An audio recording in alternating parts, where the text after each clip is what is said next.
Hey guys, this is Pleasure Lister here with me, Garrett, and in this interview we have a very special guest. His name is Animationz. Thank you for coming on the show. How's it going? It's going pretty good, especially that we got you on the show. So anyways, basically I tried to get him on the show after I saw the whole Scarce thing. Scarce basically made a news report on him, and he actually did trademark the word dramaalert. I looked this all up, so he did actually trademark the word dramaalert. So I just have a few questions to ask him and whatnot. But first of all, before we ask him any questions about that, I guess I'm gonna ask you, like, what is your YouTube channel about? What do you do on it exactly? I do animations. We do different things for different clients. It's mainly just animations and just having fun in 3D and stuff. Okay, cool. Cool. So speaking about clients, so do you make a living off this?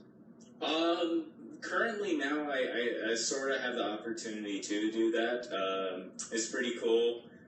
Before, I mean, it was just me and a friend just kind of animating stuff, and now it's, you know, me and a friend animating stuff and making money off of it, so it's pretty cool. Cool. Well, I'm glad to see that, you're making a living off what you love to do. Anyways, so let's get into, the meat of the interview. So why did you decide to trademark the word dramaalert anyway?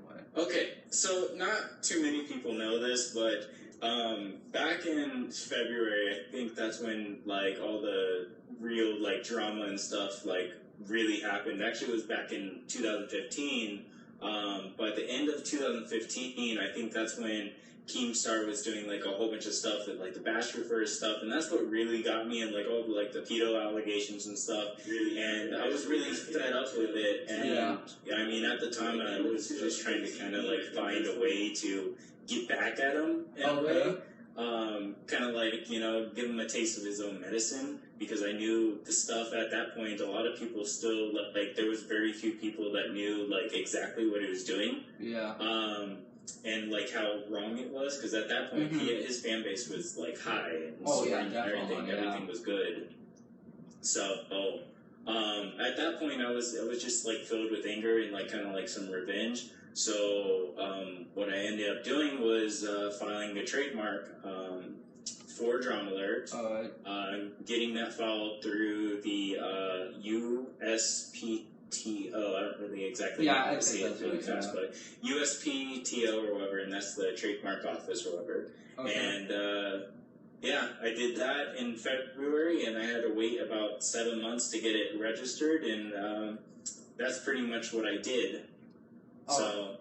Yeah, okay. That was the reasoning for it. That was the reasoning for it. Okay, so one question many people are wondering is how are you able to basically trademark it even though you aren't affiliated with dramaalert at all?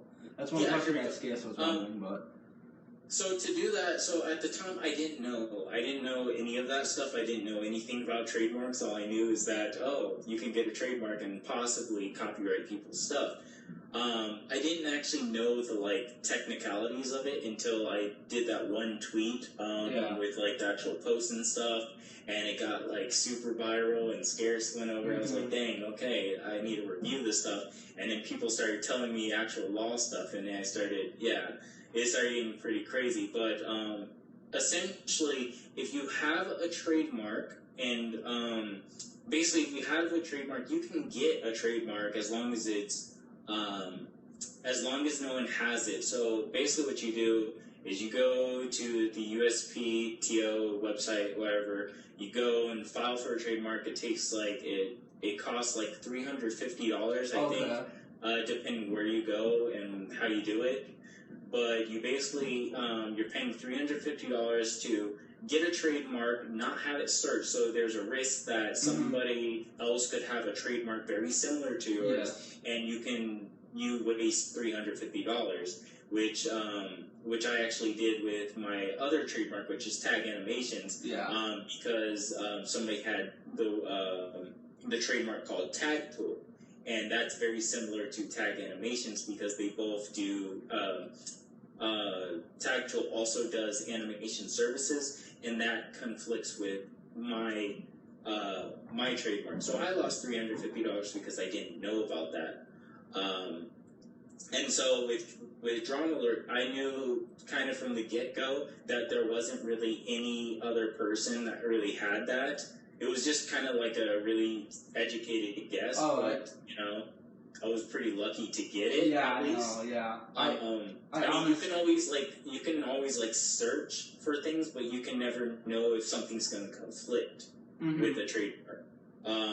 So that could have happened, and I could have, you know, not had dramaalert, but I was fortunate to get it. Yeah, you were. And so I got it, and I was like, okay, this is cool. And so once having it, it doesn't mean that you actually have it. Even though you have it, you have to use it in like, again, you have to use it in like a business way, and there was no real way, you know, after I had it to really like keep it. I mean, I could have kept it, but there was no real way to like keep it legitimately because I didn't have a business of sorts. Now it would be different if I did have like a business called dramaalert, then I could legally keep it. But to have a trademark, you have to kind of like be able to prove that you have like a business or something to back it, which I did not. So. Yeah, and I know that after the trademark period, there's basically a period after, which is basically, okay, everyone knows that you trademarked it, but like an opposition period, I think that's what it's called. Yeah.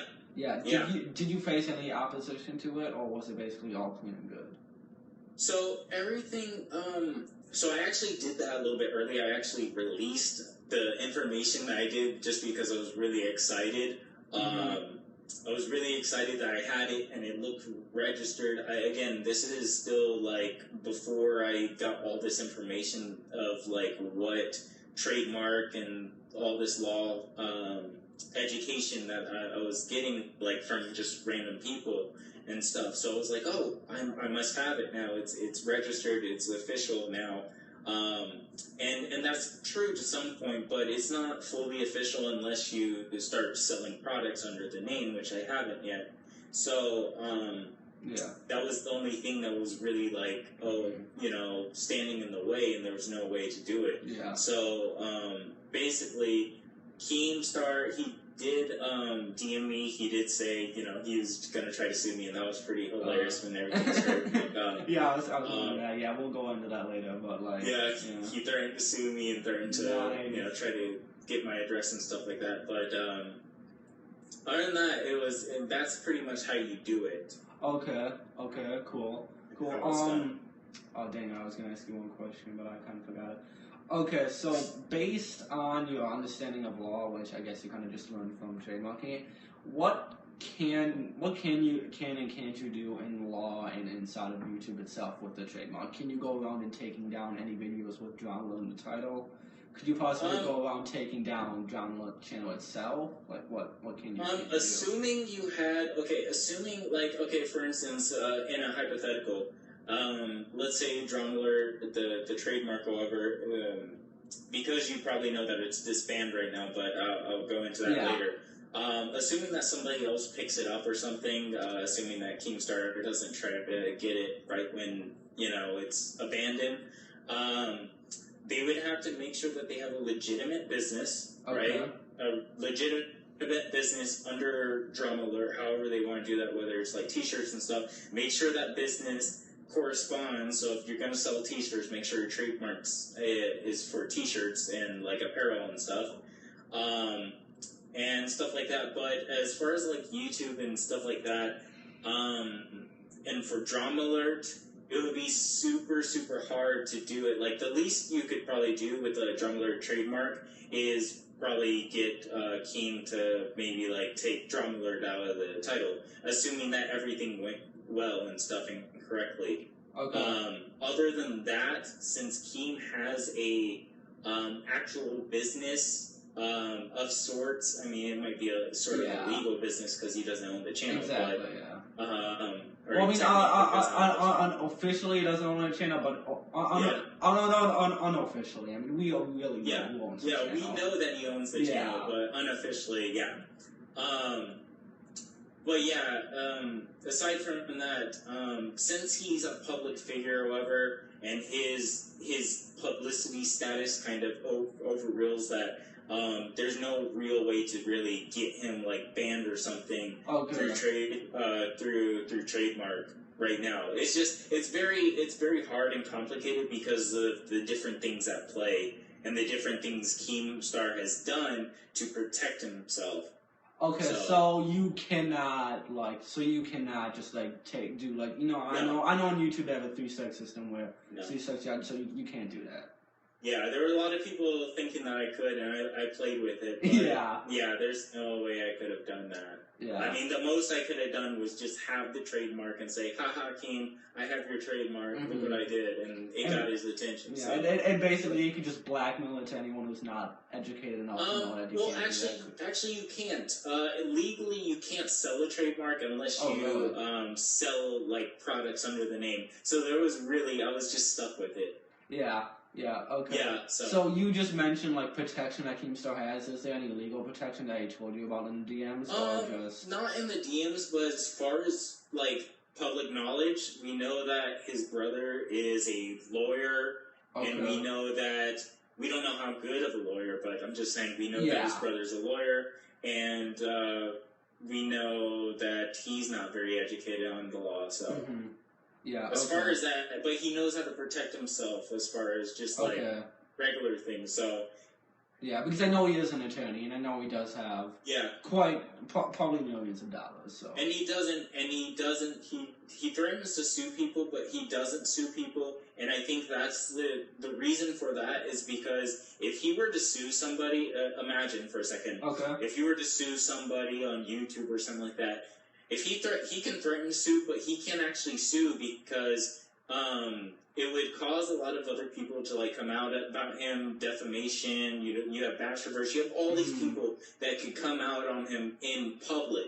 Yeah. It's different when it's like online, right? Yeah. It's different when it's online, and in his mind, it's different when it's online. But I think that he doesn't want to have it public. Like, in front of a court, in front of all this stuff, in public news and stuff. Like, because a lot of this stuff quiet. And I think that would totally destroy him if he were to sue somebody, because it's a risk on a lot of his stuff, and even, like, his illegal activity on YouTube with the termination stuff and going against terms of service, it would expose a lot of that. Yeah, because even if the stuff he does isn't technically illegal, and because he uses his fans as a buffer, he's technically in the right law. I'm pretty sure, like, the jury and stuff would still see him as a pretty, bad guy for doing this stuff. Exactly. Yeah. I mean, it's kind of hard not to be biased. It just depends, because not all the time are you presented with a jury. It has to get... That's only, like, I think, civil cases or something. Yeah. So you have to, like, get that upgraded up, so... But I hear what you mean, yes. Yeah. Okay, so, I was gonna ask you another question, but I'm curious. Do you want to disclose everything that you talked to Keemstar about in the DMs, or was it just on with them to see you and then that was it? Or what? Yeah, basically all I said was I have, basically that I had the trademark. He was like, oh, it's not your business or whatever, or it's not your trademark, and I was like, yes, technically it is. And he was like, no, you don't own Dramaalert. I'm like, yes, I do. And he's like, I'm gonna sue you or something, and he was like asking where I live and stuff, and I was like, okay, I still own it though, and I'm not gonna give you my address kind of thing, and basically it went like that, and basically he was like, okay, I'm gonna just sue you, and then he left the DM. Yeah, and then and then he gave you a Grabify IP logger, and you obviously clicked on that, and then you got DOS, right? No, I'm just kidding. It'd be hilarious if you didn't do that though. Yeah, I know. Okay, so anyway, so what were you planning on doing with this later on after you trademarked it? Was it just to say, I have this, you don't? I actually, before Fupa contacted me, so let me get into this. Oh, Fupa contacted you, okay. Yeah, so H3, after everything went down and stuff like that, maybe probably a couple of days after, H3 hit me up on Twitter. He also followed me, and he still followed me for some reason. But he hit me up on Twitter. So did Ryan Morrison. He's the game. I tried to contact him on. And they're both part of FUPA. And he hit me up, and they didn't really like what I was doing, and I knew what I was doing was wrong. After I saw everyone commenting and seeing how much legal stuff I could probably potentially get in. There was also a lot of other people who were legally telling me that I was good, but I didn't want to take any chances. So I was like, okay, H3, I respect H3 a lot, and I also respect Ryan Morrison. I mean, I knew that there was there was no way I could have like done anything else or anything like that. And so I was like, okay, yeah, just point me in the right direction. Let's get rid of this. I've had my 15 minutes of fame. So okay, so you basically after that, after Keemstar contacted you, after Ryan Morrison and Ethan Klein, I think, yeah. After they contacted you, you were like, okay, I don't want to be part of this. Just like get me out of it, basically. Yeah. So I emailed Ryan Morrison. He helped me get rid of the trademark and abandon it. Okay. So I no longer have it. So just for everyone watching, it is abandoned. He does not have it anymore. So anyone can get it for free if they wanted to. I don't exactly know. I don't know like the law and how many days and stuff like that. But but keep going. Really wanted it. He's probably gonna get it with how much money he has. So yeah. It's probably out of our reach, but as far as all that stuff goes, I had to abandon it. I wanted to make sure that I just didn't get in any more trouble. And again, I respect those Ryan and Ethan a lot, so I went through with it, and yeah. Okay, so and are they still following you? Like, do you still have in contact with them, or after they got rid of it? Ethan follows me still for some reason. I don't know. I thought he just followed me just so that he could tell me that, but I have no clue why he still follows me. And that's just me being humble. I have no clue, but I'm very thankful that he does. It's pretty cool. Oh yeah, me too. Yeah, I would love to talk to him. Yeah. What was that? I said I would love to talk to him. If you could help me with that, you don't have to. That'd be pretty cool. And then I think Ryan never followed me, but he was glad that I did all that. He was really kind of pissed before. Oh really? He was angry. Yeah, he was a little bit mad because he knew what I was doing was like unjust and stuff like that. So I understand where his frustration was. What I did was not right, but in my mind, I don't regret it. Because I mean, so many people hate Keemstar. I mean, so many people hate Keemstar. If you were to like form a business just to get Dramaalert taken down, I mean, yeah, some people would definitely be angry with you, but there'll be a lot of people who would be happy about that too. So I mean, that's I mean, it's not like Trademarked would react where everyone's mad at you. When it comes in this situation, some people might be glad that you would have like gone full throttle and just like try to take down Dramaalert. I'm not saying that you were gonna, but. Yeah, exactly. So. Yeah. So anyways, so wait, so he was angry that you did it, and then everything was okay. All. Yeah. We're good now. We're cool. Okay, so did Keemstar contact you after it, or after you just left the DM and didn't try to contact? Nope, he left the DM, didn't say anything back. So. Okay, so if any of you are watching this, I want you to make a Keemstar exposed video that Keemstar just tried to sue another. No, I'm just kidding. Anyways, so now with all the Keemstar stuff coming out, if you're comfortable with sharing this, what is your opinion on Keemstar? My opinion on Keemstar is that he's scum, of course, and he's made a lot of bad decisions, and even decisions now really bad. I just don't like. I'm okay with Dramaalert, like the show. I'm just not okay with him. Like when they had Sky Blue on or whatever, Sky Blue. I was okay. I was sort of okay with that because I don't know. It just didn't seem. It didn't seem opinionated or anything like that. Like I'm cool with having a news source, but I think that people like Scarce and people like Ty Blue. Yeah.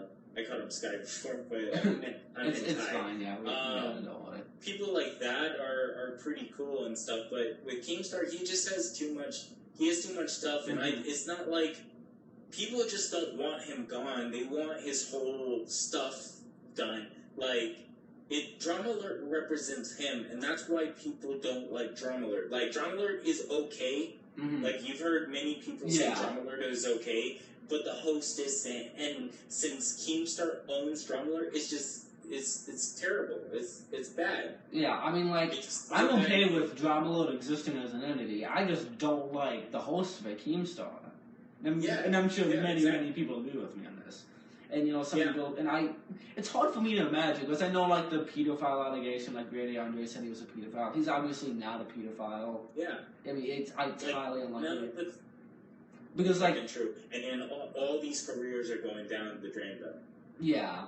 And, like, you know, I think, honestly, the only person in the YouTube community who's possibly is a pedophile is, Lion Maker. He's the only one who has a chance of it. Other than that, it's like... Well, you don't know, though. You don't know. Yeah, I mean, yeah, exactly.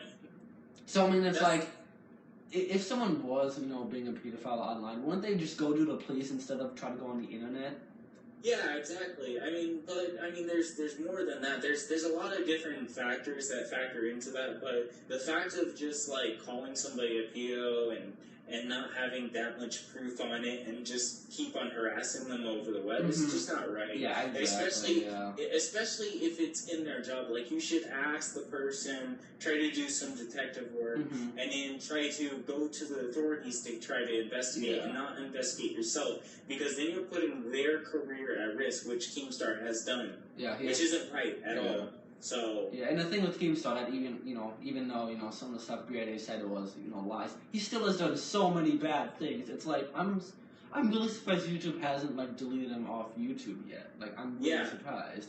And I can't believe that, like, I'm honestly, like, it's absolutely livid that people, you know, still like him and still think that he's a good guy. He's not a good guy, and I can't believe they're fooled by it. Yeah, it's like, okay, say you had an office job, right? And you're in a really awesome company, you're making like 6 figures and stuff. Yeah. And what if I, you know, walked into work one day and said, hey, are you still sleeping with that 15-year-old girl? And let's say you're like 25 years old. And then let's just say that everyone threw it off for a while, and maybe, you know, stuff like that. That's gonna stick in people's heads forever, and you could get fired. Who knows? Just because of that allegation, whether it's true or not. Yeah, I mean, and look what happened with Toby Turner. I mean, exactly. He's been posting, but I mean, it's like, his career is basically, it's almost ruined at this point. Yeah. People still think he's a pedophile, and, you know, he once had, like, a toy line of him. He doesn't have that toy line anymore, and I'm pretty sure almost any company would not want him to be a sponsor of that company anymore, all because of this false pedophile allegation. And that's the thing with Dramaalert, is that I don't think he realizes that he can, no, I mean, I think he does realize this, but he says he doesn't. But he can literally, you know, just like, he can literally just ruin any career that he wants to off of false stuff. He can literally make the stuff up himself, have fabricated evidence, and just ruin someone's career. He tried to do it with Pyro, I mean, So. Yeah, and then Leafy is here, he got hacked, and there was actually some DMs of Keemstar DMing Poodle Co-op. You know what Poodle Co-op is, right? Yeah. Yeah, almost saying, like, how Leafy was, like, talking to some 14-year-old or whatever. Like, someone posted that, it's like, okay, what the frick? So, I mean, it gives you some idea that, hey, maybe Keemstar paid Poodle Co-op. I mean, I'm just, you know. Yeah. Anyways. I've had it in my mind that in the past that Keemstar could have, has probably a lot of contacts with, like, the hackers and stuff. Oh, yeah, definitely. And he just doesn't expose them like that. Because if you think about it, it would be pretty convenient if Keemstar had, I don't know, some connection with hackers, which he does, and he paid them so that way they can get more exposure on his show. I mean, if you look at Scares does it, but Scares does it, you know, in the most, I don't know, he does it in the most genuine way. I don't know how you can be very genuine about... Well, he basically says that he's kind of scared of these hackers, but that's all he says. Keemstar's like, oh, look who got hacked. Look who got hacked. Yeah, you got hacked. You got hacked too. Oh, snap, everyone's gonna hack. Yeah. And, you know, I mean, technically there's no proof that he has connections with hackers, but is it likely that he has connections with hackers? Yeah. Possibly, yes. So... And some of the hackers actually, you know Josh A? Yeah. His Twitter got hacked, so he had to make a new Twitter. And Poodle Co-op hacked that, and Poodle Co-op said that, hey, we're gonna take Dramaalert and Keemstar down too. I don't know if that's true or not, but yeah. I don't think so. Anyways, are there any questions in the chat that you picked up if you do have the stream on? Is it on or no? I had the stream on, I didn't see anything in the chat. Okay, where's the chat window? How do I... If you should just, like, click on the thing, it should just come up there. Oh, wait. I don't see anybody. Do you see me? Oh, I don't know. I can't tell. Okay, anyways. Well, I guess Tag Animationz, thank you for coming on the show, and feel free to come back on, whenever you like. So Yeah, no problem. yeah, so there are 3 things that I want to take away from this interview. First of all, he cannot, first of all, he disbanded the trademark. He does not own the dramaalert trademark anymore now. It's free to the public. I guess anyone can trademark it after a certain period of time. And he could not have taken down any videos with dramaalert in the title, or he could not have taken down basically the dramaalert channel. Keemstar tried to threaten to sue him. I definitely want to make that point across. And yeah, that's about it. Also, I guess he just did this just because, right? You felt like he just hated Keemstar, I guess, and he wanted. Yeah, I kind of just didn't like Keemstar. And again, I just want to make it clear that I did this before I knew anything about law. I would not have done this if I knew more about stuff. Like, if I wanted to do it, I would do it a lot smarter. But, I mean, I wouldn't play fire with that. Yeah. Basically, unless you do have as much money as Keemstar does, or you do own a company. Yeah, but still, I mean, to face legal stuff and stuff like that, it's too much of a hassle. So anyone who does end up want to try to do this, it's really not worth it. But hey, if you do it though, and you do take down Keemstar, you'll basically be the savior of the internet. I'm just saying, But yeah, sort of, yeah, something like that. Yeah, well, dude, thanks for coming on. Come back on again. And what we do in this is basically, I know this is usually on YouTube, but because it isn't. So basically, I have a YouTube channel. It's called Political History. This video will be on my YouTube channel either today or tomorrow. So go over there, subscribe, like, and if you share this video when it goes up on YouTube, we usually give away like a free thing. You know how Leafy does, where like leave a like and I'll give you this. Or I say leave a share and give you this. So what should we give the audience if they share this when it gets on YouTube? I have no clue. What do you think? I say you get 1 free animation by Tag Animationz. Are you okay with giving people free animations? No. No? Oh, okay then. Alright, you know what? I will animate. I will give you free animations myself. Alright? Oh, there you go. Yeah. There you go. Tag Animationz is gonna teach me, right? Yeah. There you go. Subscribe to Political History. Subscribe to Political History. Make you like quality animation. Good quality animations, right? Very good quality. I just learned how to do it just 5 seconds ago, and I think I'm pretty good at it. Yeah, so just subscribe to that. Anyways, thank you for coming on the show. Oh, I see we have 9 viewers. Yeah, thank you for coming on the show, and yeah, it was great.